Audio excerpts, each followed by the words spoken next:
प्रिय दर्शकों, एक बार फिर डी के मोटिवेशन यूट्यूब चैनल में आप सभी का स्वागत है।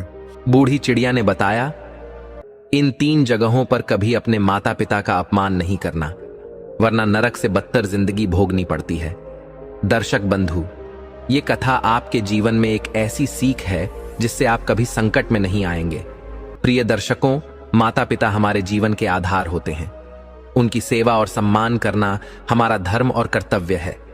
लेकिन यदि जाने अनजाने में हमने उनका अपमान किया तो यह न केवल हमारे जीवन को कठिन बना सकता है, बल्कि हमें कई परेशानियों और दुखों का भी सामना करना पड़ सकता है।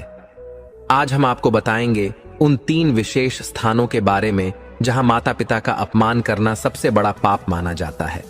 इन स्थानों पर माता पिता की अनदेखी या उनका अपमान करने का परिणाम इतना घातक हो सकता है कि वह आपके जीवन को नरक से भी बदतर बना सकता है। तो आइए आज की इस खास चर्चा में जानते हैं कि ये 3 स्थान कौन से हैं और क्यों इन जगहों पर माता पिता का सम्मान करना सबसे अधिक आवश्यक है। ध्यान से सुनिए, क्योंकि यह आपके जीवन के लिए एक महत्वपूर्ण सबक हो सकता है। प्रिय दर्शकों, किसी नगर में राम मोहन नाम के एक सज्जन व्यक्ति रहते थे। वे अत्यंत ईमानदार और परिश्रमी व्यक्ति थे और एक साधारण चपरासी की नौकरी करके अपनी मेहनत की कमाई से अपने परिवार का पालन पोषण करते थे। उनकी पत्नी का नाम देवकी था, जो एक धर्मपरायण और आदर्श गृहिणी थीं। देवकी अपने पति का अत्यंत सम्मान करती थीं और सदा उनके सीमित आय के अनुरूप घर के खर्चों का कुशलता से प्रबंधन करती थीं। राम मोहन और देवकी के 2 संतानें थीं, एक पुत्र और एक पुत्री। पुत्री का विवाह हो चुका था और पुत्र विक्रम अब भी घर पर ही रहता था। राम मोहन और देवकी ने अपने इकलौते पुत्र विक्रम की परवरिश और शिक्षा में कोई कमी नहीं रखी। उन्होंने अपने सीमित संसाधनों में भी विक्रम को श्रेष्ठ से श्रेष्ठ शिक्षा देने का हर संभव प्रयास किया। उन्होंने हर परिस्थिति में यह सुनिश्चित किया कि विक्रम को सभी आवश्यक सुविधाएं मिले। जब विद्यालय की शिक्षा पूरी हुई तो विक्रम ने आगे की पढ़ाई के लिए दूसरे नगर में प्रवेश लिया। राम मोहन ने अपने पुत्र को बड़े विश्वास और आशीर्वाद के साथ भेजा ताकि वह अपने जीवन में महान लक्ष्य प्राप्त कर सके। विक्रम ने वहां पूरी निष्ठा और लगन के साथ अध्ययन किया। उसकी कड़ी मेहनत का फल मिला और पढ़ाई के दौरान ही उसे एक प्रतिष्ठित नौकरी प्राप्त हो गई। इसी दौरान उसकी भेंट माधुरी नामक एक सुशील और संस्कारी कन्या से हुई। माधुरी एक बड़े परिवार से थीं, लेकिन उनकी सादगी और शिक्षा ने विक्रम का हृदय जीत लिया। दोनों के बीच स्नेह का एक पवित्र बंधन बना। कुछ समय पश्चात विक्रम ने माधुरी को अपने माता पिता से मिलाने का निर्णय किया। विक्रम ने जब माधुरी को अपने घर लाकर अपनी भावनाएं माता पिता के साथ साझा की तो राम मोहन और देवकी अपने पुत्र की खुशी में आनंदित हो उठे। उन्होंने इस रिश्ते के लिए तुरंत सहमति दे दी। विवाह अत्यंत धूमधाम और धार्मिक रीति रिवाजों के साथ संपन्न हुआ। माधुरी जब उनकी बहू बनकर घर आई तो देवकी और राम मोहन के मन में एक गहरा संतोष और खुशी का भाव था। कुछ समय पश्चात देवकी ने घर की सारी जिम्मेदारियां माधुरी को सौंपते हुए कहा, बहू, अब यह घर तुम्हारे हाथों में है। हम तो अब वृद्ध हो गए हैं। हमारे बुढ़ापे के दिन तुम्हारे और विक्रम के सहारे ही शांति से कटेंगे। जैसा कि हर माता पिता अपने बुढ़ापे में सोचते हैं, राम मोहन और देवकी ने भी यही सोचा कि अब उनका पुत्र और बहू उनके जीवन का सहारा बनेंगे और उनके शेष जीवन में सुख और शांति बनी रहेगी। प्रिय दर्शकों, शुरुआत में सब कुछ शांत और सुखमय था। राम मोहन और देवकी का घर प्रेम और आदर से भरा हुआ था। बहू माधुरी के आने से घर में एक नई रौनक आ गई थी। सबने सोचा था कि यह परिवार भक्ति और स्नेह से सदा के लिए एक सूत्र में बंधा रहेगा। लेकिन समय के साथ कुछ बदलाव आने लगे। माधुरी, जो एक बड़े और समृद्ध परिवार से आई थी, संयुक्त परिवार में रहने की आदत नहीं थी। वह अपने सास ससुर के साथ रहने में असहज महसूस करने लगी। अगर कभी देवकी या राम मोहन उसे कोई काम करने को कहते तो वह भीतर से व्यथित हो जाती और इसे अपने दिल पर ले लेती। माधुरी अक्सर अपने पति विक्रम से अपनी असहजता की बात साझा करती। विक्रम, जो अपने माता पिता की संपत्ति को लेकर चिंतित था, उसे समझाता, देखो, अभी थोड़ा सहन कर लो। मां और बाबूजी के साथ अच्छा व्यवहार रखो। जब तक उनकी संपत्ति हमारे नाम ना हो जाए तब तक शांत और संयमित रहो। उनके नाराज होने पर वे संपत्ति हमारे नाम नहीं करेंगे। जब सब कुछ हमारे पास आ जाएगा तब जैसा तुम कहोगी वैसा ही करेंगे। विक्रम की बातों से सहमत होकर माधुरी ने सास ससुर के प्रति अपने व्यवहार को बदलने का प्रयास किया। वह उनकी हर बात मानने लगी, लेकिन यह केवल दिखावे के लिए था। उसने अपनी असुविधा को सहन करते हुए परिवार में शांति बनाए रखी, लेकिन भीतर से उसका दिल भारी रहता। प्रिय दर्शकों, एक दिन ऐसा आया जब परिवार की परीक्षा का समय आ पहुंचा। राम मोहन अचानक गंभीर रूप से बीमार पड़ गए। उन्हें खून की उल्टियां होने लगीं और पूरा घर चिंतित हो उठा। देवकी ने तुरंत पहल करते हुए उन्हें अस्पताल में भर्ती कराया। डॉक्टर ने बताया कि उनकी जान बचाने के लिए बड़ी धनराशि की आवश्यकता होगी। यह सुनकर देवकी व्याकुल हो उठी। उन्होंने अपने पुत्र विक्रम से कहा, बेटा, तुम्हारे पापा ने जो कुछ भी बचत के रूप में रखा था वह इस समय उपयोग में लाने की स्थिति में नहीं है। तुम्हें ही किसी तरह पैसों का इंतजाम करना होगा। अब विक्रम पर अपने माता पिता की उम्मीदों का भार था। सवाल यह था कि क्या वह अपने माता पिता के प्रति अपनी जिम्मेदारी निभाएगा या अपनी पत्नी माधुरी के साथ कोई और योजना बनाएगा। प्रिय दर्शकों, यह वह क्षण था जब इस परिवार के हर सदस्य के स्वभाव और नीयत की सच्चाई सामने आने वाली थी। प्रिय दर्शकों, पैसों की बात सामने आते ही परिवार के संबंधों की असली परीक्षा शुरू हुई। जब देवकी ने अपने बेटे विक्रम से अपने पति राम मोहन की जान बचाने के लिए पैसों का इंतजाम करने को कहा, तो विक्रम ने तुरंत बहाने बनाने शुरू कर दिए। उसने कहा, मां, इतनी बड़ी रकम मैं इतनी जल्दी कहां से लाऊं? मेरी तो मामूली सी नौकरी है और अभी मैंने अपने नए ऑफिस का काम शुरू किया है, जिसके लिए भी काफी पैसे चाहिए। इतने अचानक से पैसे जुटाना मेरे लिए संभव नहीं है। देवकी ने गंभीरता और भावुकता से समझाते हुए कहा, बेटा, तुम्हारे पिताजी की जान बचाने के लिए ये पैसे बेहद जरूरी हैं। हम उन्हें इस हालत में नहीं छोड़ सकते। तुम किसी भी तरह से पैसे का प्रबंध करो। किसी रिश्तेदार, दोस्त या जहां से भी हो, उधार लेकर काम चला लो। जब तुम्हारे पिताजी ठीक हो जाएंगे तो हम वह सारा कर्ज चुका देंगे। विक्रम ने झिझकते हुए कहा, अगर पापा के पास पैसे हैं तो वे अभी हमारे काम क्यों नहीं आ रहे? मैंने तो पहले ही उनसे कहा था कि सारा हिसाब किताब मेरे नाम कर दें, लेकिन शायद पापा को मुझ पर भरोसा ही नहीं था। अब देख लो, जब जरूरत पड़ी तो पैसे भी बेकार हो गए। देवकी ने भावुक होकर कहा, बेटा, इस बार किसी भी तरह से अपने पिताजी को बचा लो। जब वह ठीक हो जाएंगे तो सबसे पहले मैं यही काम करूंगी कि सब कुछ तुम्हारे नाम करवा दूं। उम्र का असर बहुत बढ़ गया है और पता नहीं कब क्या हो जाए। विक्रम ने मां की बात सुनकर कहा, ठीक है मां, मैं कोशिश करता हूं। जहां से भी मदद मिल सकती है वहां से इंतजाम करके आता हूं। इसके बाद वह घर से चला गया। थोड़ी देर बाद वह वापस आया और बोला, मां, आप चिंता मत कीजिए, मैंने पैसे का इंतजाम कर लिया है। महीने के भीतर लौटाने का वादा करके पैसे लिए हैं, लेकिन अगर मैं समय पर पैसे नहीं लौटा पाया तो मेरी बहुत बदनामी हो जाएगी। देवकी ने तसल्ली देते हुए कहा, बेटा, तुम ऐसी बातें मत करो। पहले तुम्हारे पिताजी को ठीक हो जाने दो, उसके बाद हम सब मिलकर सारा कर्ज चुका देंगे। इतना कहकर वह राम मोहन की देखभाल के लिए उनके पास चली गई। उधर माधुरी ने विक्रम को एकांत में बुलाया और झुंझलाते हुए पूछा, तुम ऐसा दिखावा कर रहे हो जैसे बहुत बड़े देवता हो, लेकिन सच बताओ, इतने पैसों का इंतजाम आखिर तुमने किया कहां से? अगर उधार लिया है तो लौटाओगे कहां से? मैं तुम्हें एक पैसा भी नहीं देने वाली। यह सब सिर्फ तुम्हारी जिम्मेदारी है। माधुरी के सवालों ने विक्रम को असमंजस में डाल दिया। अब यह देखना था कि विक्रम अपने परिवार को बचाने और अपने वादों को निभाने के लिए किस हद तक जा सकता है।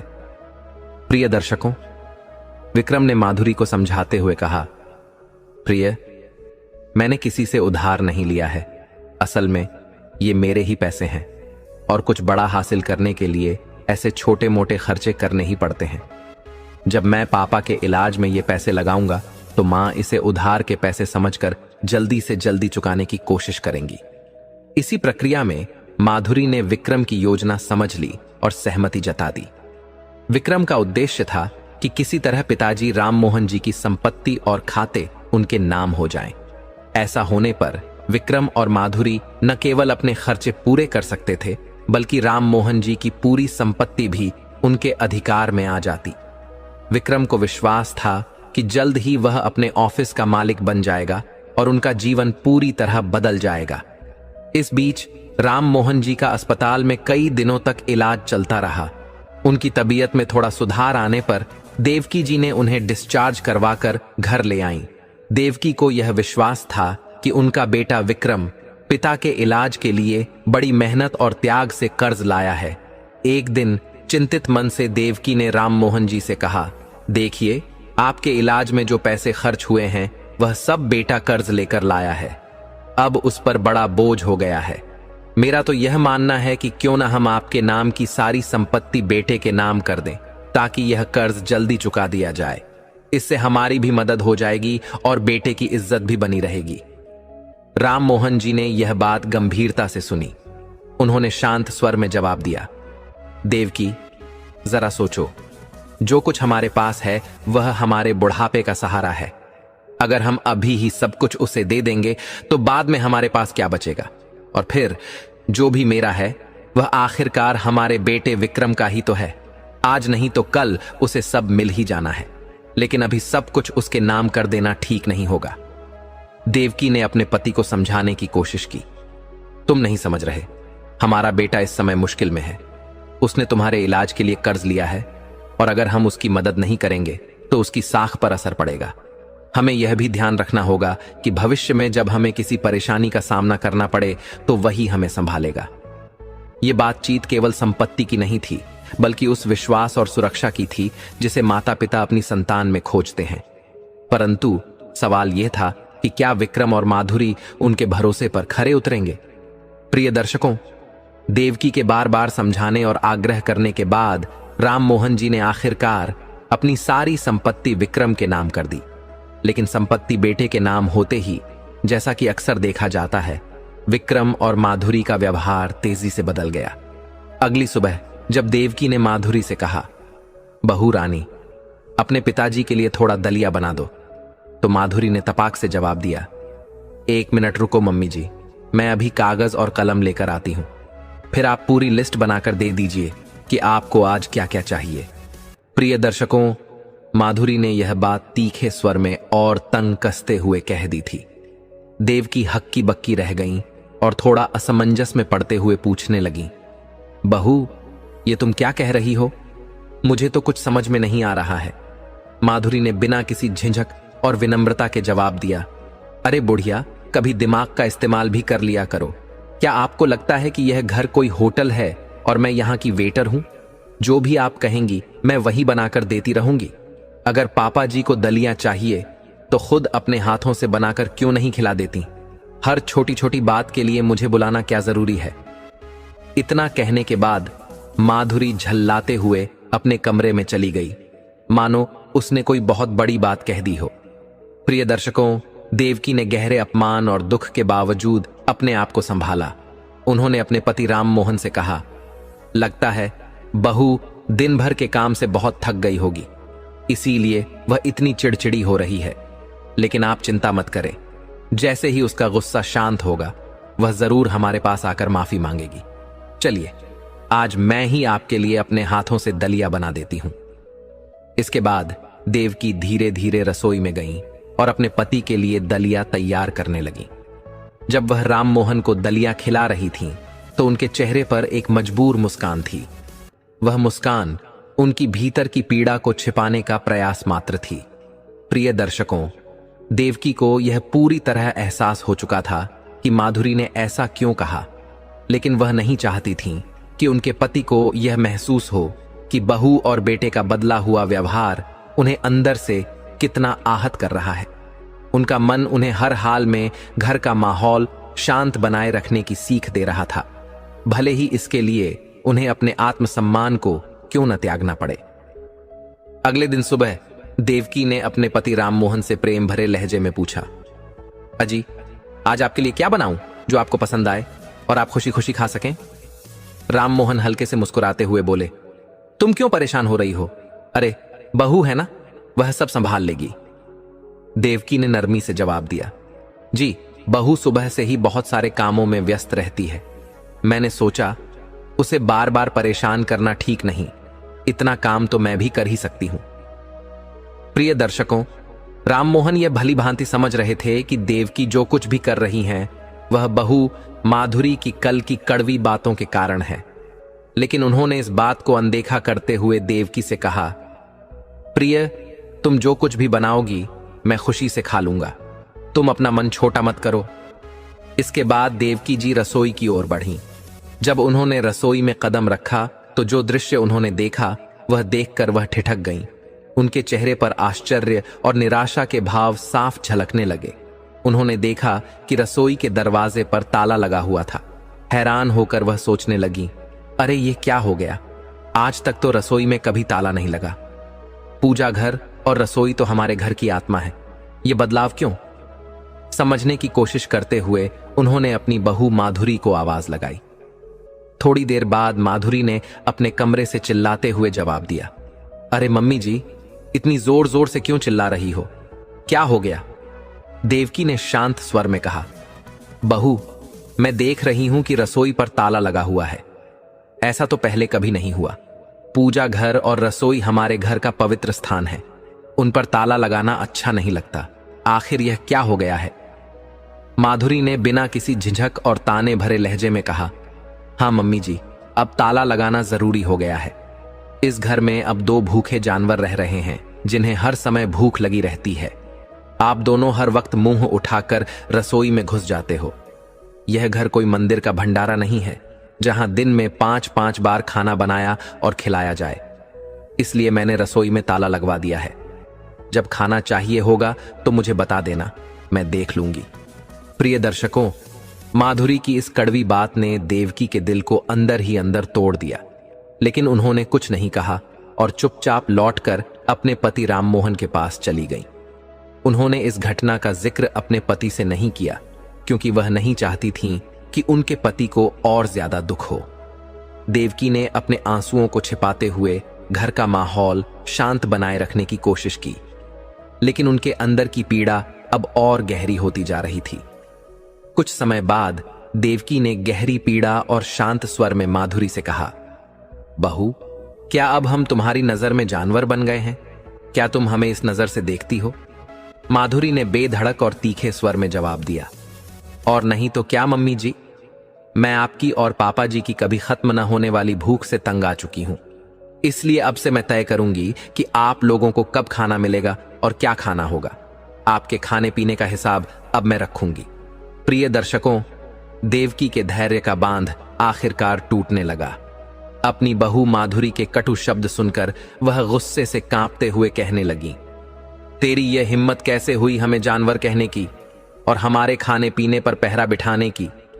याद रख, यह घर मेरा है, हमें किसी के रहम की जरूरत नहीं। हम इतने लाचार नहीं हैं कि रोटियां भी नाप तौल कर खाएं। और जब विक्रम को तेरी इन हरकतों का पता चलेगा तो वह तुझे अच्छा सबक सिखाएगा।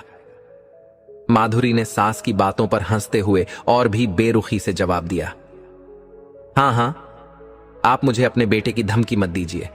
आपके बेटे को पहले से ही सब कुछ पता है। विक्रम जानता था कि आप लोग ऐसा ही करेंगे, इसलिए उसने पहले ही सारी जायदाद अपने नाम करवा ली है। अब आप लोग हमारे अधीन हैं। और सुन लीजिए, इस घर में अब मुफ्त की रोटियां नहीं तोड़ी जाएंगी। पापा बीमार हैं, यह सही है, लेकिन आप तो बिल्कुल ठीक हो। आज से पूरे घर का सारा काम आप ही करेंगी।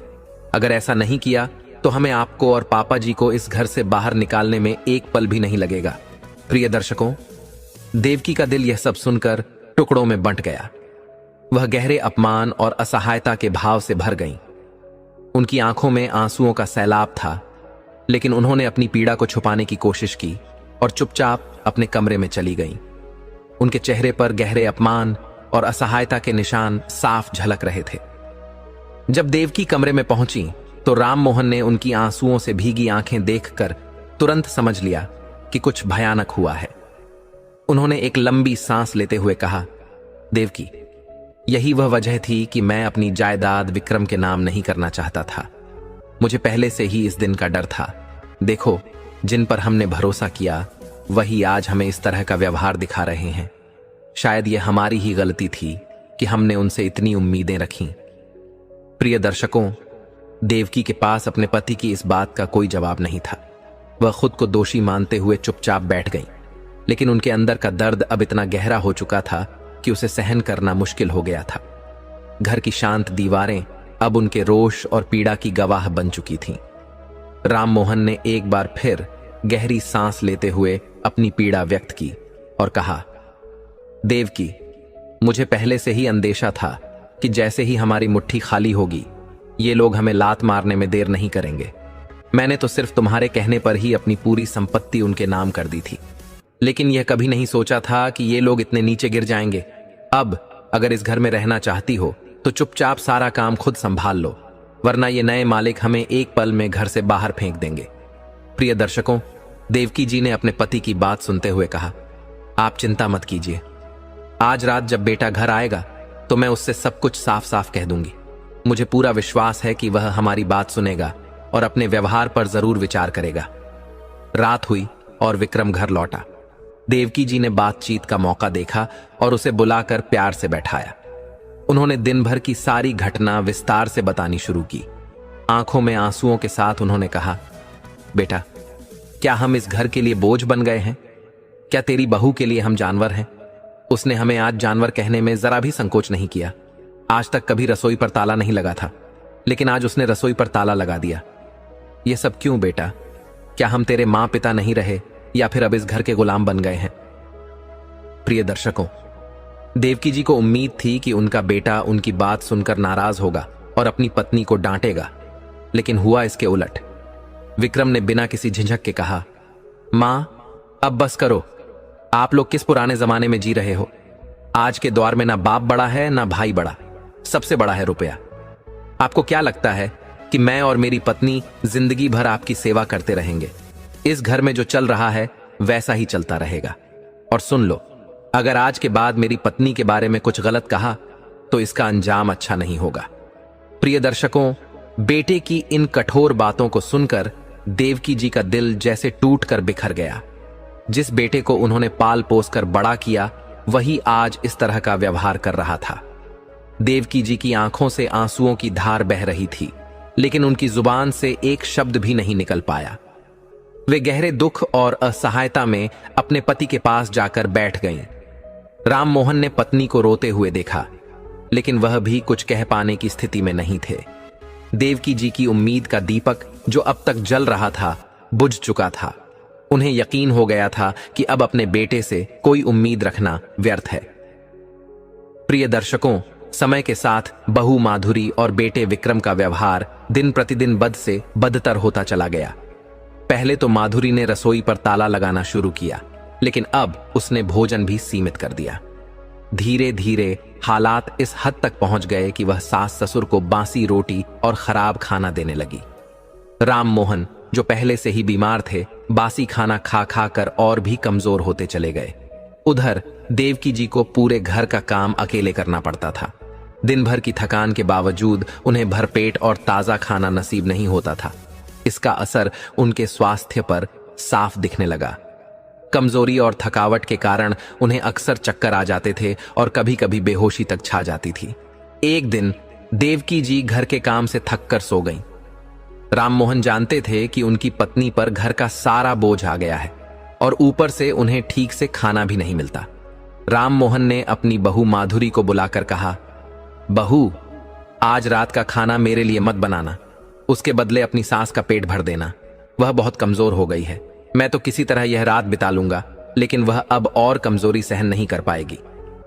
राममोहन की इस बात पर माधुरी ने व्यंग्य भरे लहजे में कहा, ससुर जी, जैसा आप कह रहे हैं वैसा ही करूंगी, लेकिन फिर कल मत कहना कि मैं आपको कमजोर बना रही हूं। वैसे भी आप दोनों तो ऐसा दिखाते हो जैसे मैं आपको भूखा रखती हूं। सारा दिन तो कुछ करते नहीं, बस खाने की फरमाइश करते रहते हो। प्रिय दर्शकों, शाम का समय हुआ और देवकी जी को खाने के लिए बुलाया गया। जब वे खाना खाने के लिए रसोई में पहुंची और परोसा हुआ भोजन देखा तो हैरान रह गईं। आज माधुरी ने उनके लिए थाली में केवल 2 कटोरी बासी दाल और 4 सूखी रोटियां रखी थीं। खाना देखकर देवकी जी की आंखों में आंसू आ गए। उन्होंने कुछ नहीं कहा और चुपचाप खाना खाने बैठ गईं। देवकी जी मन ही मन सोचने लगी, वैसे तो माधुरी हमेशा मुझे 2 रोटियां और 1 कटोरी दाल दिया करती थी, लेकिन आज अचानक से उसने इतना ज्यादा खाना क्यों परोस दिया? शायद उसने अपना मन बदल लिया हो। फिर भी यह सोचकर उनका दिल हल्का हो गया कि कम से कम आज तो उन्हें कुछ अच्छा दिया गया है। उनकी खुशी का कोई ठिकाना नहीं था। प्रिय दर्शकों, देवकी जी ने भोजन के बाद बहू माधुरी से पूछा, माधुरी बहू, आज मेरी थाली में इतना ज्यादा खाना कैसे परोस दिया? माधुरी ने बिना किसी भाव और रूखे स्वर में जवाब दिया, ज्यादा बातें मत करो, जो मिला है चुपचाप खा लो। अगर ज्यादा सवाल किए तो यह भी नहीं मिलेगा।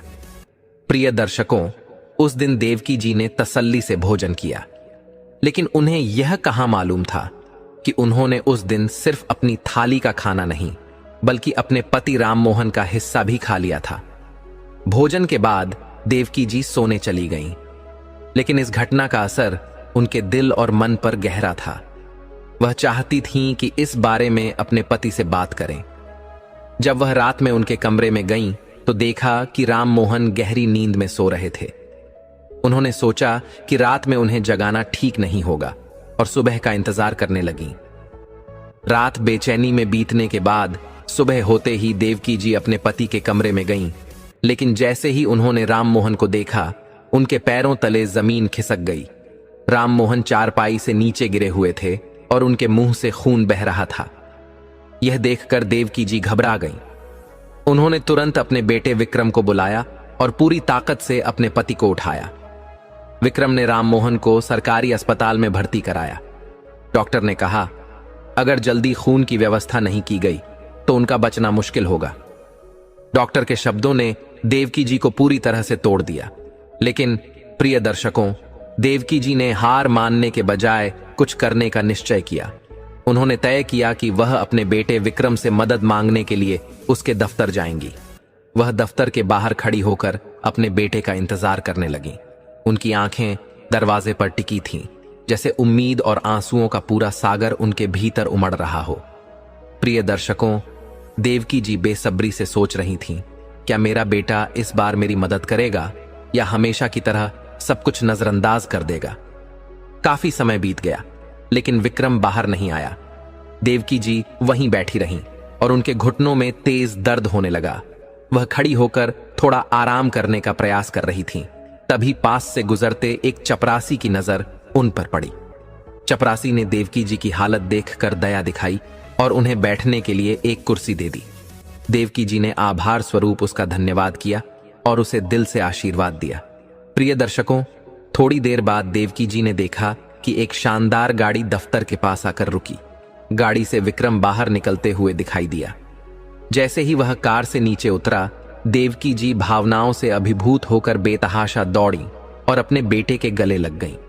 वह रोते हुए कहने लगी, बेटा, मुझे तेरी मदद चाहिए। लेकिन प्रिय दर्शकों, विक्रम को अपनी मां की इस स्थिति से गहरी असहजता महसूस हुई। उसने तुरंत अपनी मां को अपने गले से झटका और बेरुखी से कहा, यह कौन है? यह बुढ़िया यहां क्या कर रही है?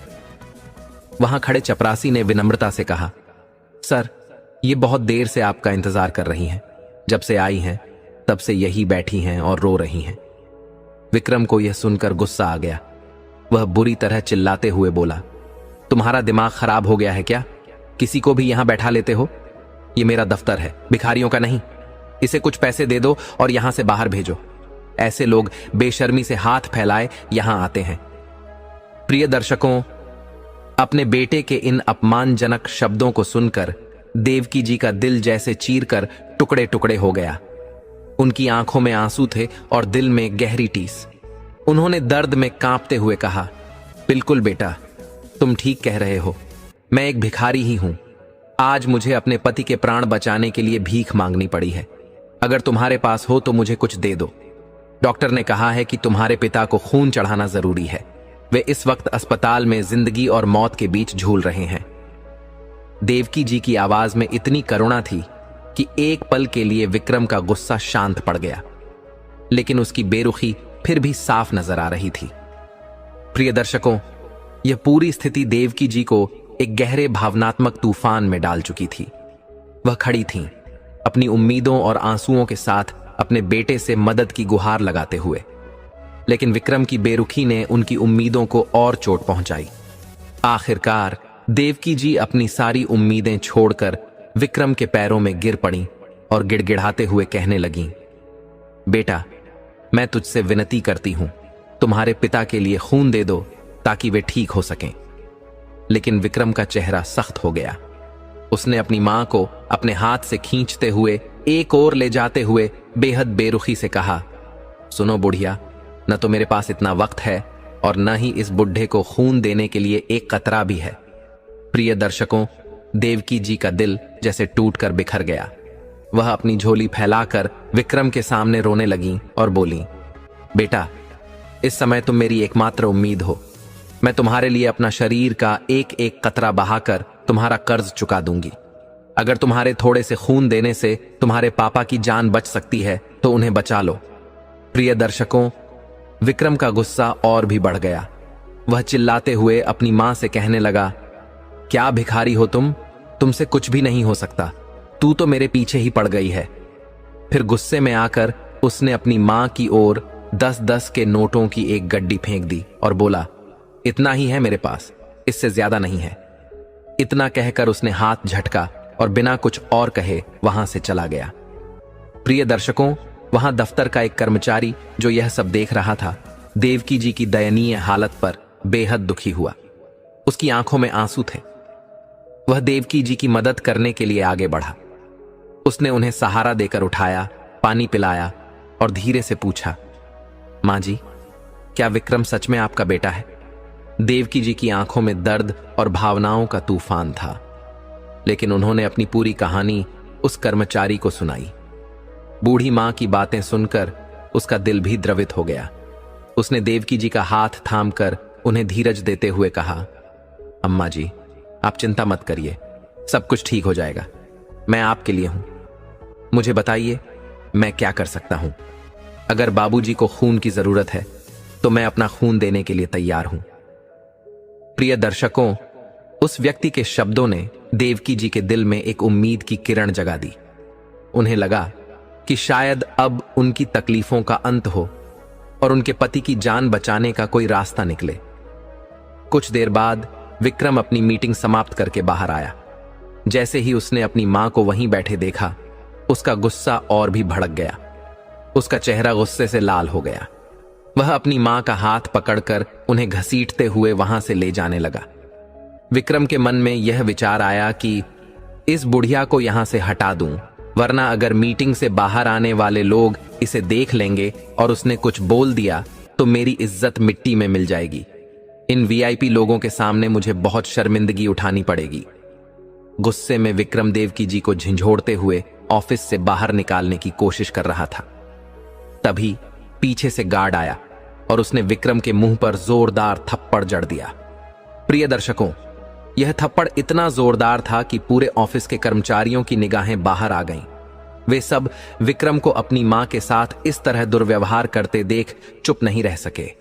उन्होंने विक्रम को कड़ी फटकार लगाई। एक कर्मचारी ने कहा, तुम्हें अपनी मां के साथ ऐसा व्यवहार करते हुए शर्म नहीं आई? विक्रम गुस्से में उबलते हुए गार्ड से बोला, तुम्हारी हिम्मत कैसे हुई मुझ पर हाथ उठाने की? मैं तुम्हें अभी नौकरी से निकाल सकता हूं। प्रिय दर्शकों, गार्ड ने बिना किसी डर के विक्रम को जवाब दिया, तुम मुझे नौकरी से निकालोगे? मैं तो तुम्हारी नौकरी को ही लात मारता हूं। जो आदमी अपने मां बाप का नहीं हो सका, वह दूसरों का क्या होगा? प्रिय दर्शकों, गार्ड की हिम्मत देखकर ऑफिस के सभी लोग चुप हो गए और आश्चर्यचकित रह गए। विक्रम, जो अपना गाल पकड़े खड़ा था, उसकी अकड़ पूरी तरह से टूट चुकी थी। उस समय गार्ड ने देवकी जी का हाथ थामकर उन्हें सांत्वना दी और कहा, चलो मां जी, मैं अपना खून दूंगा ताकि आपके पति की जान बच सके। गार्ड ने देवकी जी को अस्पताल पहुंचाया, जहां डॉक्टर ने गार्ड का खून राम मोहन जी के खून से मिलाया। उनका रक्त समूह एक जैसा था और डॉक्टर ने गार्ड का खून राम मोहन जी को चढ़ा दिया। प्रिय दर्शकों, इस पल में देवकी जी उस गार्ड को देखकर बेहद आभारी हो गईं। उनके लिए गार्ड किसी देवदूत से कम नहीं था। उसने न केवल उनकी मदद की, बल्कि उनके पति की जान बचाने में अहम भूमिका निभाई। खून चढ़ने के बाद देवकी जी गार्ड के पैरों में गिर पड़ी और भावुक होकर उसे आशीर्वाद और दुआएं देने लगी। यह पल उनके लिए किसी चमत्कार से कम नहीं था। एक अजनबी ने जो करुणा और त्याग दिखाया वह उनके लिए अत्यंत मूल्यवान था। प्रिय दर्शकों, गार्ड ने देवकी जी से विनम्रता से कहा, मां जी, आप मेरे पैरों में झुककर मुझे पाप का भागी मत बनाइए। एक मां का आशीर्वाद तो हमेशा बच्चों के सिर पर होता है। मैं आपके लिए यह करने का कोई हकदार नहीं हूं। देवकी जी ने गार्ड की बातों को सुनकर अपनी छोटी सी झोली से कुछ पैसे निकाले और गार्ड को देते हुए बोली, बेटा, तुमने मेरे लिए अपनी नौकरी छोड़ दी और मेरे पति की जान बचाने के लिए जो किया उसके लिए मैं कभी भी तुम्हारा आभार व्यक्त नहीं कर सकती। ये थोड़े से पैसे लो, शायद तुम्हारे बच्चों के किसी काम आ जाएं। लेकिन गार्ड ने विनम्रता से कहा, मां, आप मेरी नौकरी की चिंता मत करें। आप सुबह से यहां बैठी हैं और शायद कुछ भी खाया नहीं होगा। पहले मैं आपके लिए खाने का इंतजाम करता हूं, फिर बाकी सब देखेंगे। प्रिय दर्शकों, गार्ड की इन बातों ने देवकी जी के दिल को छू लिया। उन्होंने गार्ड को आशीर्वाद और उम्मीद भरी नजरों से देखा। ऐसा प्रतीत हो रहा था जैसे इस अनजान व्यक्ति में उन्हें उनका असली बेटा मिल गया हो। एक अजनबी होते हुए भी गार्ड ने न केवल उनकी मदद की बल्कि उनके पति की जान बचाई। वहीं उनका अपना खून, उनका बेटा विक्रम, जिसने उन्हें अपमानित किया और घर से बाहर निकाल दिया था, उनसे मुंह मोड़ चुका था। प्रिय दर्शकों, देवकी जी के मन में यह सवाल उमड़ने लगा, क्या मैंने अपने बेटे को इसी दिन के लिए पाला था? क्या इस बेटे को एक अच्छा इंसान बनाने के लिए मैंने अपनी रातों की नींद और दिन भर की मेहनत बलिदान कर दी थी? क्या यह वही बेटा है जिसके लिए मैंने सब कुछ छोड़कर उसे पढ़ाने और आगे बढ़ाने का सपना देखा था? इसी बीच गार्ड कुछ खाने के लिए लेकर आता है। जैसे ही वह देवकी जी को खाना देने के लिए आगे बढ़ता है, डॉक्टर अपने कमरे से बाहर आता है। डॉक्टर ने देवकी जी को एक कड़वा सच बताया, मां जी, हमें खेद है, लेकिन हम आपके पति की जान नहीं बचा सके। अगर खून का इंतजाम 2 घंटे पहले किया गया होता तो शायद उनकी जान बच सकती थी। प्रिय दर्शकों, डॉक्टर की बात सुनते ही देवकी जी का शरीर जैसे सुन्न हो गया। उनके सिर पर मानो एक भारी आघात हुआ हो। वह तुरंत कमरे में गईं। अंदर जाकर देखा तो राम मोहन शांत और निश्चल पड़े हुए थे। उनके चेहरे पर एक अजीब सी शांति थी, लेकिन वह हमेशा के लिए उनसे विदा ले चुके थे। देवकी जी की आंखों से आंसू नहीं, बल्कि जैसे उनकी पूरी दुनिया सूख चुकी थी। वह पत्थर की मूर्ति की तरह अपने पति के पास बैठ गईं, समय को थामे हुए। इसी समय देवकी जी के फोन पर उनकी बेटी रोशनी का कॉल आया। फोन उठाते हुए देवकी जी ने अपनी बेटी को बड़े ही भावुक स्वर में बताया, बेटा, तुम्हारे पापा अब इस दुनिया में नहीं रहे। उनकी आवाज में दर्द और विषाद था, लेकिन साथ ही एक आत्मीयता की सख्त लकीर भी थी। उन्होंने आगे कहा, देखो बेटा, यह अच्छा हुआ कि वे मेरे मरने से पहले चले गए। अगर मैं पहले मर जाती तो मेरी आत्मा हमेशा भटकती रहती। प्रिय दर्शकों, ये शब्द उनके गहरे दुख को व्यक्त कर रहे थे, जो केवल एक पत्नी और मां के दिल में छुपा हो सकता है। रोशनी, जो अभी भी इस खबर को पचा नहीं पा रही थी, फोन पर बोली, मां, क्या सच में पापा हमें छोड़कर चले गए? फिर उसने याद किया, कल रात पापा मुझसे कह रहे थे, बेटा, अपनी मां का ख्याल रखना। यह सुनकर देवकी जी की आंखों में फिर से आंसू भर आए। वह कुछ क्षणों के लिए चुप हो गईं, जैसे हर शब्द के बाद खामोशी और गहरी हो रही थी। फिर रोशनी ने कहा, मां, मैं जितना जल्दी हो सके वहां पहुंच रही हूं, लेकिन मुझे आने में 2 दिन लग जाएंगे। देवकी जी ने सिर झुका लिया और हल्की सी आवाज में कहा, ठीक है बेटा, मुझे इंतजार रहेगा। इतना कहकर फोन रख दिया। प्रिय दर्शकों, शाम तक राम मोहन जी का अंतिम संस्कार और क्रियाकर्म हो चुका था। रोशनी, जो विदेश में रहती थी, उस दिन नहीं आ सकी, लेकिन उसने अपनी मां को आश्वस्त किया कि वह जल्द ही पहुंचेगी। गार्ड, जिसने देवकी जी की मदद की थी, उन्हें सांत्वना देकर अपने घर लौट गया। लेकिन देवकी जी की अवस्था अब और भी निराश्रित और अकेली हो गई थी, जैसे उनका जीवन पूरी तरह से टूट चुका हो। इसी बीच जब माधुरी ने सुना कि उनकी ननद रोशनी अगले दिन आ रही है, तो वह बेचैन हो उठी।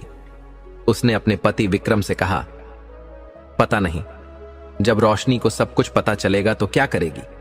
क्या वह जान पाएगी कि बाबूजी की जान हमारी वजह से गई है? विक्रम ने उसे शांत करने की कोशिश करते हुए कहा, पर उसे यह बताएगा कौन कि बाबूजी हमारी वजह से मरे हैं? माधुरी ने चिंतित स्वर में कहा, आपकी प्रिय मां जरूर उसे सब कुछ बता देंगी। प्रिय दर्शकों, विक्रम ने कुटिल मुस्कान के साथ माधुरी से कहा, तुम चिंता मत करो, मैं इस बुढ़िया को भी उसी बुढ़े के पास भेज दूंगा। रोशनी तो कल आएगी, हम आज ही इसका इंतजाम कर देते हैं, फिर हमें किसी का डर नहीं रहेगा। अगर कोई पूछेगा तो हम कह देंगे कि पापा के गम में मां भी चल बसी, और सब लोग मान भी लेंगे। प्रिय दर्शकों, विक्रम और उसकी पत्नी माधुरी ने मिलकर देवकी जी को मारने का एक घिनौना और निर्दयी षड्यंत्र रचा। उन्होंने तय किया कि देवकी जी को खीर में जहर मिलाकर मार दिया जाएगा, ताकि राम मोहन के साथ उनकी भी आत्मा शांति से सो सके और उनकी राह में कोई बाधा न रहे। यह योजना विक्रम और माधुरी की निर्दयता और स्वार्थ की पराकाष्ठा को दर्शाती थी, लेकिन इस दुष्ट योजना से अनजान देवकी जी के लिए यह एक और झटका बनने वाला था। यह उनके बेटे की ओर से मिला अब तक का सबसे बड़ा धोखा था। प्रिय दर्शकों, माधुरी ने अपनी योजना के अनुसार खीर तैयार की और उसमें जहर मिला दिया। वह सोच रही थी कि रात होते ही वह यह खीर देवकी जी को खिलाकर अपने मकसद को पूरा कर लेगी, लेकिन उसे यह नहीं पता था कि रोशनी, जो अगले दिन आने वाली थी, आज ही लौट आई थी। रोशनी के पास एक चाबी का सेट था जिसे उसके पिता ने उसे दिया था।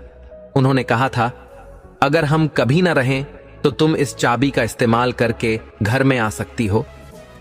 यह चाबी आज रोशनी के लिए एक वरदान साबित होने वाली थी। इसी बीच माधुरी खीर लेकर देवकी जी के कमरे की ओर बढ़ रही थी, लेकिन रोशनी ने घर में कदम रखते ही वह सारी बातें सुन ली जो माधुरी और विक्रम अपनी सास को मारने के लिए योजनाबद्ध कर रहे थे। रोशनी ने चुपचाप अपने फोन से इन सारी बातों को रिकॉर्ड कर लिया ताकि उसके पास सबूत हो। फिर उसने कमरे का दरवाजा खोला और अंदर दाखिल होते ही माधुरी को जोरदार तमाचा मार दिया। गुस्से में भरी रोशनी बोली, अब मुझे सब समझ आ गया। मेरे पापा को तुम लोगों ने मारा है और अब तुम मेरी मां को भी मारने जा रहे थे। रोशनी के आक्रोश और दृढ़ता को देखकर विक्रम और माधुरी के होश उड़ गए। वे दोनों चुपचाप खड़े रह गए, कुछ भी समझ नहीं पा रहे थे कि अब क्या करें। रोशनी ने तुरंत पुलिस को फोन किया और उन्हें सारी घटना की जानकारी दी। पुलिस जल्द ही वहां पहुंची। रोशनी ने पुलिस को सब कुछ बताया और अपने फोन में रिकॉर्ड की गई बातचीत भी सुनाई। पुलिस ने विक्रम और माधुरी को गिरफ्तार कर लिया और उन्हें सलाखों के पीछे भेज दिया। इसके बाद रोशनी ने अपनी मां देवकी जी के साथ मिलकर विक्रम और माधुरी से सारी संपत्ति वापस ले ली, जिसे उन्होंने धोखाधड़ी से अपने नाम करवा लिया था। प्रिय दर्शकों, इस घटना ने देवकी जी के दिल को पूरी तरह तोड़ दिया। वह जो कभी अपने बेटे पर अटूट विश्वास करती थीं, अब उनके लिए माफी का कोई स्थान नहीं बचा था। पुलिस ने विक्रम और माधुरी को उनके अपराधों की सजा दिलाने के लिए न्याय के हवाले कर दिया। देवकी जी ने अपनी सारी संपत्ति अपनी बेटी रोशनी और उस गार्ड के नाम कर दी, जिसने न केवल उनका विश्वास जीता था, बल्कि राम मोहन जी की जान बचाने के लिए अपना खून देने का साहस भी दिखाया था। हालांकि गार्ड की कोशिशें राम मोहन जी को बचाने में सफल नहीं हो पाईं, लेकिन उसका यह कृत्य देवकी जी के दिल में हमेशा के लिए एक आदर्श बन गया। रोशनी ने भी गार्ड को अपना भाई मान लिया और उसकी ईमानदारी और साहस की सराहना की। प्रिय दर्शकों, इस कहानी से हमें कई महत्वपूर्ण शिक्षाएं मिलती हैं जो जीवन के गहरे पहलुओं को समझने में हमारी मदद करती हैं। पहली शिक्षा यह है कि जीवन में हमें अपने हाथों को कभी भी पूरी तरह खाली नहीं रखना चाहिए। जब हमारे हाथ खाली होते हैं तो हम अनजाने में खुद ही अपने जीवन में कठिनाइयों को बुलावा देने लगते हैं। खाली हाथ हमें निष्क्रिय बना देते हैं और यह स्थिति हमें और भी बड़ी परेशानियों में डाल सकती है। इसीलिए हमें हमेशा अपने हाथों को काम में व्यस्त रखना चाहिए। परिवार और समाज में स्थिरता बनाए रखने के लिए यह अत्यंत आवश्यक है। दूसरी महत्वपूर्ण शिक्षा यह है कि हमें अपने बच्चों को बचपन से ही इस हद तक अपने से दूर नहीं करना चाहिए कि वे भावनात्मक रूप से भी हमसे दूर हो जाएं। जब बच्चे माता पिता से इतने दूर हो जाते हैं कि उनके साथ मानसिक और भावनात्मक जुड़ाव खत्म हो जाता है, तो उनका अपने परिवार के प्रति मोह कम होने लगता है। रिश्ते हमेशा मोह के आधार पर टिके रहते हैं। अगर मोह है तो बेटा अपने पिता के लिए बेटे का कर्तव्य निभाता है और पिता अपने बेटे के लिए पिता की भूमिका निभाता है। लेकिन अगर मोह खत्म हो जाए तो रिश्ता केवल औपचारिकता बनकर रह जाता है। जब हम बच्चों को शिक्षा के नाम पर लंबे समय तक घर से दूर रखते हैं, जैसे कि 18 से 22 साल तक, तो वे हमारे साथ कम समय बिताते हैं और अन्य लोगों के साथ अधिक रहते हैं। इससे वे भावनात्मक रूप से हमसे अलग हो जाते हैं। परिणाम स्वरूप उनके मन में वह जुड़ाव नहीं रह पाता जो एक सामान्य बेटे में होना चाहिए। जब यह मोह समाप्त हो जाता है तो बच्चे माता पिता की देखभाल और चिंता करने में रुचि नहीं रखते। तीसरी महत्वपूर्ण बात यह है कि हमें बच्चों को केवल अंग्रेजी माध्यम की शिक्षा तक सीमित नहीं रखना चाहिए। उनकी शिक्षा में संस्कृति और संस्कारों का समावेश करना भी आवश्यक है। यदि हम बच्चों को केवल पश्चिमी शिक्षा देते हैं और उनकी जड़ों से उन्हें दूर कर देते हैं तो वे अपनी संस्कृति, परंपराओं और मूल्यों को भूल जाते हैं। यह आवश्यक है कि हर विद्यालय में एक ऐसा विषय जोड़ा जाए जिसमें बच्चों को हमारी संस्कृति, आदर्श और महापुरुषों के बारे में सिखाया जाए। यह विषय उन्हें अपनी जड़ों को पहचानने और समझने का अवसर देगा। कहते हैं, चाहे आप कितना भी पश्चिमी बन जाएं, अगर आपने बचपन में अपनी संस्कृति और संस्कारों को आत्मसात किया है तो आप कभी भी अपने कर्तव्यों और धर्म से विमुख नहीं होंगे। आपके संस्कार और आदर्श हमेशा आपके जीवन में सही मार्गदर्शन करेंगे। दर्शक बंधु, आगे की कथा में अभी हम जानेंगे कि एक मां को उसके घर से ही तिरस्कार झेलना पड़ा। आखिर कलयुग में बेटे ऐसा क्यों करते हैं मां के साथ? तो चलिए जानते हैं प्रिय दर्शकों। मां ये केवल एक शब्द नहीं बल्कि त्याग, ममता और असीम प्रेम का प्रतीक है। एक मां अपने बच्चों की परवरिश और उनकी खुशियों के लिए हर दर्द सहने को तैयार रहती है। लेकिन क्या होता है जब वही मां अपने जीवन के अंतिम पड़ाव में अपने अपनों की उपेक्षा और तिरस्कार का शिकार होती है? क्या समाज ने अपने मूल्यों को खो दिया है या समय के साथ हमारी प्राथमिकताएं बदल गई हैं? आज की यह कहानी एक ऐसी मां की है जिसने अपने बच्चों को बड़े कष्टों से पाला, उन्हें हर सुविधा दी, बदले में केवल एक छोटी सी उम्मीद रखी कि उसके बच्चे उसके बुढ़ापे का सहारा बनेंगे। लेकिन जब समय आया तो उन बच्चों ने अपनी मां को बोझ समझ लिया। मित्रों, यह कहानी केवल एक परिवार की नहीं बल्कि हमारे समाज के लिए एक आईना है। यह हमें हमारे कर्तव्यों और जिम्मेदारियों का स्मरण कराती है। इस कहानी में आपको दर्द, ममता, स्वार्थ और इंसानियत के बीच का संघर्ष देखने को मिलेगा। साथ ही नीति शास्त्र के कुछ अनमोल उपदेशों के माध्यम से हम जानेंगे कि परिवार में रिश्तों की अहमियत और बुजुर्गों का सम्मान क्यों आवश्यक है। तो आइए इस मार्मिक कथा के माध्यम से एक मां के त्याग और उसकी वेदना को महसूस करें। यह कहानी केवल आपको सोचने पर मजबूर नहीं करेगी बल्कि आपके हृदय को भी छू लेगी। अब कहानी के साथ आगे बढ़ते हैं। गांव के एक छोटे से घर में सुमित्रा देवी अपने बड़े बेटे दीपक के साथ रहती थीं। सुमित्रा देवी ने अपनी पूरी जिंदगी अपने बच्चों, परिवार और उनकी खुशियों के लिए समर्पित कर दी थी। उनके पति का 2 महीने पहले ही देहांत हो चुका था। पति के जाने के बाद जीवन बीमा के कुछ पैसे उन्हें मिले थे, लेकिन अब यही पैसे उनके बेटों दीपक और अमन की नजरों में ममता से बढ़कर लगने लगे थे। सुमित्रा का छोटा बेटा अमन दिल्ली में अपनी पत्नी के साथ रहता था। सुमित्रा देवी की ममता उनके बेटों की हर चिंता में झलकती थी, लेकिन उनके बेटों के दिलों में अब मां के प्रति प्रेम की जगह स्वार्थ ने ले ली थी। एक दिन सुमित्रा देवी का फोन बजता है। दूसरी ओर उनका छोटा बेटा अमन था। अमन ने कहा, मां, मैं बहुत बीमार हूं, बुखार ठीक नहीं हो रहा। अगर आप यहां दिल्ली आ जाएं तो शायद मैं ठीक हो जाऊं। आपके हाथों की सेवा मुझे बचा लेगी। सुमित्रा देवी ने चिंता भरी आवाज में कहा, बेटा, डॉक्टर से ठीक से अपना इलाज करवाओ, भगवान सब ठीक करेंगे। अमन ने तपाक से जवाब दिया, मां, यहां के डॉक्टरों ने अब जवाब दे दिया है, लेकिन अगर आप आकर मेरी सेवा करेंगी तो मैं ठीक हो सकता हूं। सुमित्रा देवी यह सुनकर भावुक हो गईं। उन्हें लगा उनके बेटे को उनकी जरूरत है। उन्होंने तुरंत दीपक से बात करने का मन बनाया। सुमित्रा देवी ने दीपक से कहा, बेटा, अमन की तबीयत बहुत खराब है, मैं उसके पास दिल्ली जाना चाहती हूं, तुम मेरे लिए टिकट करवा दो। दीपक ने चिल्लाते हुए कहा, क्यों मां, अब उसे आपकी जरूरत पड़ गई? उसकी नजर आपके बीमा के पैसों पर है, आप सब समझती क्यों नहीं? सुमित्रा देवी ने शांत स्वर में कहा, बेटा, वह बीमार है, एक मां के लिए बेटे की तकलीफ से बड़ी कोई चीज नहीं होती। तब दीपक गुस्से में कहता है, ठीक है मां, लेकिन टिकट मैं तभी करवाऊंगा जब आप बीमे के आधे पैसे मुझे देकर जाएंगी, वरना आप कहीं नहीं जा पाएंगी। मित्रों, कहते हैं कि लोभ और स्वार्थ रिश्तों को खत्म कर देता है। जो व्यक्ति अपने माता पिता का सम्मान नहीं करता, वह जीवन में कभी सच्ची सफलता प्राप्त नहीं कर सकता। माता पिता हमारे सबसे बड़े शुभचिंतक होते हैं और उनका तिरस्कार करना सबसे बड़ा पाप होता है। सुमित्रा देवी ने भारी मन से दीपक से कहा, बेटा, तुम्हारा भाई बहुत बीमार है, मैं उसके पास जाना चाहती हूं।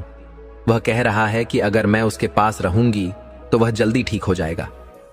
दीपक ने गुस्से में जवाब दिया, मां, उसकी तबीयत खराब नहीं है, उसे बस आपके बीमे के पैसे चाहिए। आप इतनी भोली क्यों हैं? उसकी बातों में मत आइए। सुमित्रा देवी ने संयम से कहा, बेटा, मुझे अपने बच्चे की चिंता है, मैं आधे पैसे तुम्हें देकर जाऊंगी, लेकिन मुझे जल्दी से दिल्ली जाने का टिकट करवा दो। मेरा मन बहुत घबरा रहा है, पता नहीं अमन के क्या हाल होंगे। दीपक के चेहरे पर लालच स्पष्ट दिख रहा था। सुमित्रा देवी ने भगवान से प्रार्थना करते हुए कहा, हे प्रभु, मेरे बेटे को ठीक कर देना, यही मेरी सबसे बड़ी खुशी है। ट्रेन की धीमी गति उनके धैर्य की परीक्षा ले रही थी। हर स्टेशन पर रुकने से उन्हें लगता जैसे दिल्ली कभी पहुंचेगी ही नहीं। दिल्ली स्टेशन पर पहुंचते ही अमन की पत्नी प्रियंका उन्हें लेने आई। उसने सुमित्रा देवी को नमस्कार किया, लेकिन उसमें आदर से ज्यादा औपचारिकता थी। उन्होंने ऑटो लिया और घर पहुंचे। घर पहुंचते ही सुमित्रा देवी ने अमन को बिस्तर पर लेटे देखा। वह काफी कमजोर लग रहा था। उनकी ममता उमड़ पड़ी। उन्होंने प्यार से उसके सिर पर हाथ फेरा और कहा, बेटा, अब मैं आ गई हूं, मैं तेरी खूब सेवा करूंगी, तू जल्दी ठीक हो जाएगा। इतना सुनते ही प्रियंका ने ताने मारने शुरू कर दिए। उसने कहा, मांझी, इन्हें सेवा की नहीं, दवा की जरूरत है। अगर सेवा से ठीक होना होता तो मैं 3 महीने से इनकी सेवा कर रही हूं। सुमित्रा देवी को यह सुनकर अजीब लगा। उन्होंने कहा, तो दवा क्यों नहीं देती? बेटा, जल्दी दवा दे दो जिससे वह ठीक हो जाए। प्रियंका झल्लाते हुए बोली, पैसे होंगे तभी तो दवा आएगी। 3 महीने से अमन घर पर ही हैं, ऑफिस बंद हो गया है, आय का कोई स्रोत नहीं रहा, पैसे कहां से आएंगे? जब पैसे ही नहीं हैं तो दवाइयां कहां से आएंगी? यह सुनकर सुमित्रा देवी ने अपनी पोटली निकाली। उसमें से पैसे निकालकर उन्होंने बहू से कहा, लो, इन पैसों से दवा ले आओ, मुझे अपने बेटे की हालत देखी नहीं जाती। प्रियंका पैसे लेकर बाजार चली गई और थोड़ी देर में दवाइयां लेकर लौट आईं। सुमित्रा देवी ने बड़ी ममता और विश्वास से अपने बेटे अमन को दवाइयां दी। उनकी आंखों में यह भरोसा झलक रहा था कि अब उनका बेटा जल्दी ठीक हो जाएगा। मित्रों, कहते हैं कि माता पिता का सम्मान और सेवा करना हर व्यक्ति का सबसे बड़ा धर्म है। जो व्यक्ति इसका पालन नहीं करता, वह कभी सुखी और संतुष्ट नहीं रह सकता। माता पिता के त्याग और ममता का उपहास करने वाला व्यक्ति अपने अंत को स्वयं बुलाता है। जब सुमित्रा देवी बाथरूम में थीं, तब अमन और प्रियंका उनके भोलेपन और पैसे का मजाक उड़ा रहे थे। अमन हंसते हुए बोला, अरे प्रिय, मां को यह भी नहीं पता कि ये दवाइयां सिर्फ विटामिन की गोलियां हैं। वह सोच रही हैं कि मैं जल्दी ठीक हो जाऊंगा। प्रियंका ठाका लगाकर बोली, चिंता मत करो, मांझी से जितने पैसे चाहिए उतने निकालते रहेंगे, बस उनकी सेवा का नाटक करो और पैसे आते रहेंगे। दोनों ने मिलकर यह फैसला किया कि अब और भी तरीके ढूंढने होंगे जिससे सुमित्रा देवी से पैसे निकलवाए जा सके। लेकिन सुमित्रा देवी को इस षड्यंत्र की भनक तक नहीं थी। वह तो अपनी ममता में डूबी हुई थी और हर बार बेटे की जरूरतों को पूरी करने के लिए खुशी खुशी पैसे देती रहती थी। अमन को अब पैसों की आदत लग चुकी थी। उसके पास कोई काम धंधा नहीं था और वह अपनी मां के पैसों से ही अपना खर्च चला रहा था। वह हर दिन कोई न कोई बहाना बनाकर सुमित्रा देवी से पैसे मांगता, कभी बिजली का बिल, कभी घर के राशन का खर्च, तो कभी इलाज के नाम पर। सुमित्रा देवी सोचती, बेटा 3 महीने से नौकरी पर नहीं गया है, बीमार है, उसकी मदद करना मेरा कर्तव्य है। मित्रों, धीरे धीरे अमन और प्रियंका का लालच बढ़ता गया। वे बिना झिझक बार बार सुमित्रा देवी से पैसे मांगते रहे और सुमित्रा देवी, जो अपने बच्चों के लिए अपनी जान तक न्यौछावर करने को तैयार थीं, अपनी पोटली में से बचा हुआ थोड़ा थोड़ा पैसा निकाल कर देती जाती। एक सुबह टीवी पर खबर आई कि देश में 2 महीने का लॉकडाउन घोषित कर दिया गया है। यह सुनकर अमन चिंता में डूब गया। उसने अपना सिर पकड़ लिया और गुस्से में बोला, अब ये 2 महीने कैसे गुजरेंगे? घर का खर्च कैसे चलेगा? अगर पैसे नहीं होंगे तो कुछ भी नहीं होगा। वह तुरंत सुमित्रा देवी के पास पहुंचा और बोला, मां, घर का खर्च चलाना बड़ा मुश्किल हो गया है, तुम्हारे पास कुछ पैसे हों तो दे दो। सुमित्रा देवी ने बेबस होकर कहा, बेटा, मेरे पास अब कुछ नहीं बचा है। मैंने तो गांव वापस जाने के लिए भी पैसे नहीं रखे हैं। जो भी पैसे थे वह सब तुम्हें ही तो दे दिए। अब मेरे पास कुछ भी नहीं है। मित्रों, यह घटना हमें माता पिता की ममता और उनकी पीड़ा का बखूबी एहसास कराती है। जब अमन ने सुना कि सुमित्रा देवी के पास पैसे नहीं बचे हैं तो वह गुस्से से बौखला गया। उसने गुस्से में घर का सामान पटकना और फेंकना शुरू कर दिया। चीखते हुए बोला, मां, तुमने सारे पैसे उस बड़े भाई दीपक को दे दिए हैं। मुझे लगता है कि यहां आने से पहले ही तुमने उसे सारा पैसा दे दिया और अब मुझसे झूठ बोल रही हो। क्या तुम्हें दिखता नहीं कि मैं बेरोजगार हूं? 3 महीने से काम पर नहीं गया हूं। तुमने मुझे पैसों के लिए मरने को छोड़ दिया है। सुमित्रा देवी की आंखों में आंसू भर आए। उन्होंने धीरे से कहा, बेटा, तुम मुझ पर ऐसे आरोप क्यों लगा रहे हो? मैंने तुम्हें कभी मना नहीं किया। जितने पैसे थे सब तुम्हें ही तो दे दिए। लेकिन अमन अपनी ही बात पर अड़ा रहा। उसने फिर कहा, अगर सारे पैसे बड़े भाई को देकर आई हो तो अब तुम उसी के पास गांव वापस चली जाओ। यहां रहने की तुम्हें कोई जरूरत नहीं। मैं तुम्हें आज ही स्टेशन पर छोड़कर आता हूं। मित्रों, यह दृश्य बेहद हृदय विदारक था। सुमित्रा देवी की आंखों से आंसू बहने लगे। वह बोली, बेटा, तुम लोग अपने आराम और दिखावे के लिए सारे पैसे खर्च कर चुके हो। अगर पहले ही बचत की होती तो आज यह दिन नहीं देखना पड़ता। मैं तुम्हारे पास केवल इसीलिए आई थी क्योंकि तुमने बुलाया था। सोचा था मेरा बेटा बीमार है, उसे मेरी जरूरत होगी, लेकिन तुम्हारे लिए तो मैं बस एक बोझ बन गई हूं। क्या एक मां की 2 वक्त की रोटी भी अब तुम्हें भारी पड़ने लगी है? अमन ने गुस्से में जवाब दिया, मां, मुझे अब लेक्चर मत दो। यहां घर का खर्च चलाना बड़ा मुश्किल हो रहा है और तुम मेरी समस्या बढ़ा रही हो। जल्दी से अपना सामान पैक करो, मैं तुम्हें स्टेशन छोड़कर आता हूं। मित्रों, कहते हैं कि जो व्यक्ति अपने माता पिता का अनादर करता है वह न केवल अपना वर्तमान खराब करता है बल्कि उसका भविष्य भी अंधकारमय हो जाता है। सुमित्रा देवी ने अमन की बात सुनकर आंसुओं भरी आंखों से कहा, बेटा, मैं तो तुम्हारे बुलाने पर यहां आई थी। मुझे लगा तुम्हें मेरी जरूरत है, लेकिन अब जब मेरे पास पैसे नहीं बचे तो तुम्हें मेरी 2 वक्त की रोटी भी भारी पड़ने लगी है। अगर पैसों की इतनी ही जरूरत थी तो सीधे मांग लेते, मैं खुशी खुशी दे देती। अमन झुंझलाते हुए बोला, मां, अब यह रोना धोना बंद करो। यहां खाने तक के पैसे नहीं हैं। हम तुम्हें कहां से खिलाएंगे? जल्दी से अपना सामान पैक करो, मैं तुम्हें स्टेशन छोड़कर आता हूं। यह कहकर अमन अपने कमरे में चला गया, मानो उसे अपनी मां की कोई परवाह ही नहीं थी। सुमित्रा देवी टूटे दिल के साथ अपने बड़े बेटे दीपक को फोन लगाती हैं। कांपती हुई आवाज में वह सारी बात बताती हैं, बेटा, अमन कह रहा है कि अब मैं यहां नहीं रह सकती। उसने मुझे स्टेशन छोड़ने की बात कही है। अब मैं कहां जाऊं बेटा? क्या मैं तुम्हारे पास आ सकती हूं? जब सुमित्रा देवी ने अपने बड़े बेटे दीपक को फोन किया और अपने हालात बताते हुए पूछा कि क्या वह उनके पास आ सकती हैं, तो दीपक ने बिना संवेदना के उत्तर दिया, मां, पैसे तो आपने अमन को दे दिए होंगे। अब यहां आने की कोई जरूरत नहीं है। जहां आप पैसे देकर आई हैं वहीं रहिए। इतना कहते हुए दीपक ने फोन काट दिया। सुमित्रा देवी की आंखों से आंसुओं की धार बहने लगी। वह सोचने लगी, क्या यही वे बच्चे हैं जिनके लिए मैंने अपना पूरा जीवन निछावर कर दिया? क्या इस दिन को देखने के लिए मैंने उन्हें इस लायक बनाया था? मित्रों, कहते हैं कि माता पिता का अनादर करना सबसे बड़ा पाप है। 2 दिन बाद जब सुमित्रा देवी बाथरूम में नहा रही थीं, उन्होंने बाहर धुएं और जलने की गंध महसूस की। बाहर आकर देखा तो उनकी बहू प्रियंका ने उनके सारे कपड़े और दवाइयां जला दी थीं। सुमित्रा देवी ने आग बुझाने की कोशिश की, लेकिन जलते कपड़ों से उनका हाथ झुलस गया। दर्द से कराहती हुई वह जोर जोर से रोने लगी और प्रियंका से पूछा, प्रियंका, ये क्या किया तुमने? किस जन्म का बदला ले रही हो मुझसे? मेरे सारे कपड़े और दवाइयां जला दी। अब मैं क्या पहनूंगी? मेरी तबीयत खराब है। दवाइयां नहीं होंगी तो मैं ठीक कैसे होऊंगी? ऐसा क्यों किया तुमने?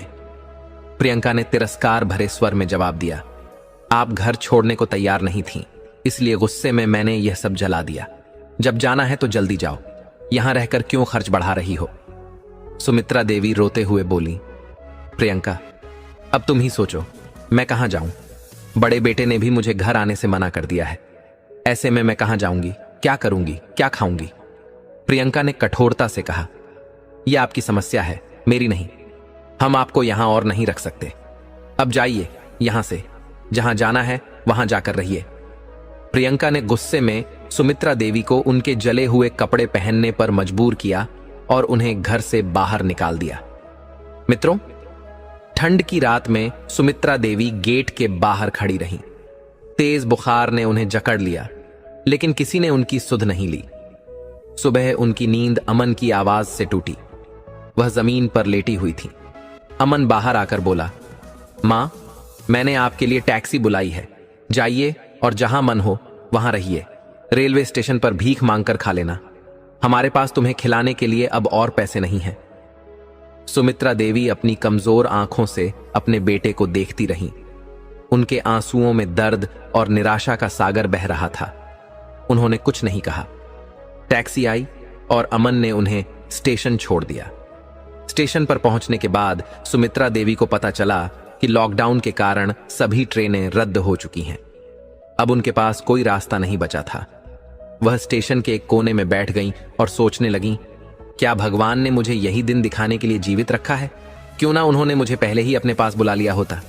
उन्हें भूख लगने लगी थी। आसपास कुछ समाज सेवी संगठन खाना बांट रहे थे।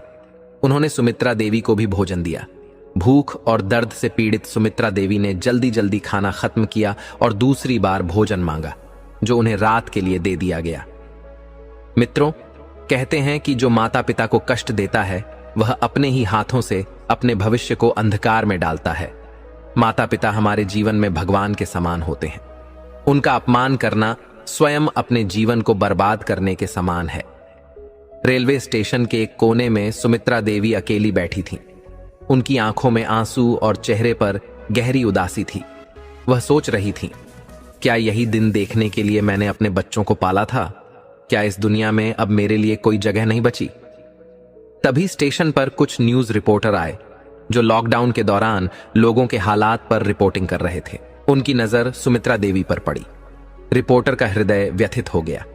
वह उनके पास गया और पूछा, मां जी, इस उम्र में आप यहां अकेली क्यों बैठी हैं? आपके घर में कौन कौन है?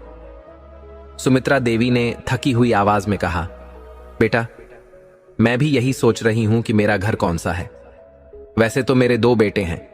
एक ने पैसे लेकर मुझे यहां भेज दिया और दूसरे ने मुझे घर में घुसने से मना कर दिया। अब मुझे नहीं पता मैं कहां जाऊं। सुमित्रा देवी की बातें सुनकर रिपोर्टर की आंखों में आंसू आ गए।